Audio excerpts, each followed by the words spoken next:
I'm Pat McGrew with Thinkish TV, and we are here again at Hunkler Innovation Days, and this time we're going to have a really amazing conversation you'll want to stay tuned for. We're with Tim Dalim, and he is with Dalim Software, and if you think you know Dalim, I promise you, you don't. So, Tim, yes. You have this most amazing story, and Innovation Days is a great place to talk about it because we're surrounded by presses going very, very fast. You can't go fast if you don't have good files. Exactly. So tell me how you help today based on your 40 years of experience helping the industry. Okay, so 40 years of experience, 35 years of workflow, 35 years of development in our engine, has a lot of experience baked into this thing. And we see the trends in the industry, we see where it's going, and we're here because we see digital as one of the biggest trends that's coming out right now. So we've seen the opportunity. People are buying these presses. These presses can go so fast. And why do they buy these presses? They want to offer new services, they want to have extra capacity, they want to hit even more competitive SLAs. But they just buy the press, and then they think, okay, you've got the DFE in front of it, this is going to process all my files. What they don't realize is in order to get those pages out of the press, in order to get that paper out of the press, you need files.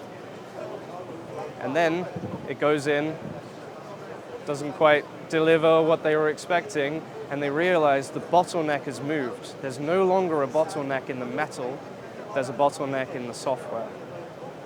So why are we saying scale and drive?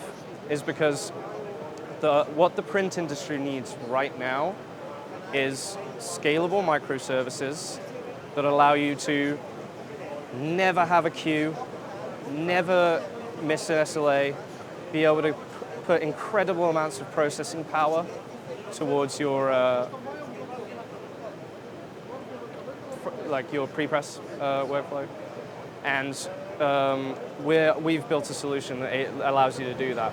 So Tim, you used my favorite word, microservices. Yep.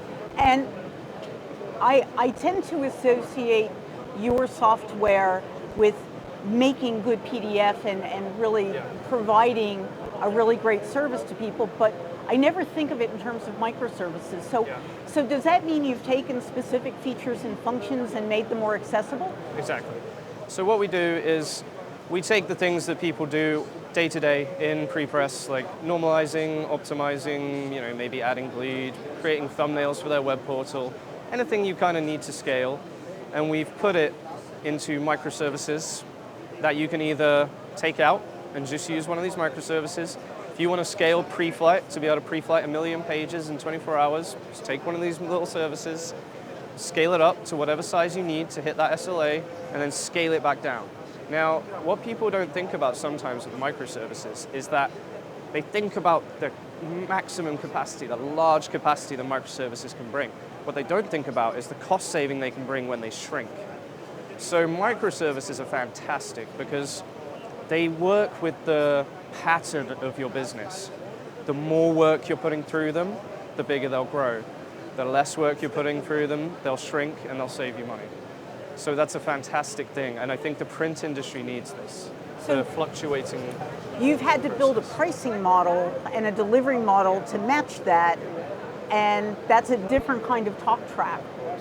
So do printers understand it? They understand it because they understand clicks. Okay. So if you say to someone, listen, every single time you use one of our services, one of our microservices, and it's a click, it's just a fraction of what they're charging the customer.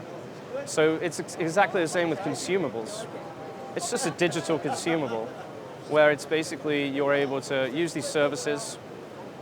We take a small fraction every single time you use that service, in the same way that if you are in a subscription with one of these press manufacturers, they'll take a click every single time you print a picture. So let me ask you then, who's the perfect customer? Okay, so we have a lot of different customers. People that are doing high volume for scale. So we have many products. We have products that can help anyone that's doing small volumes through to very large volumes. And really our ideal markets are things like web to print, where SLAs are, they're That's how they get paid. It's transactional. It's people that have multiple print shops, and they want to centralize their workflow logic so that they can deliver consistent quality at every single one of those sites. Because what people are struggling with now is this ability to centralize your workflow solution so that it doesn't matter where you distribute it, you have consistent quality, which is your brand. Perfect. Yeah. Tim, thanks so much for explaining it. I know that a lot of people are going to be excited about your microservices offering. Yeah. Thanks. Thank you.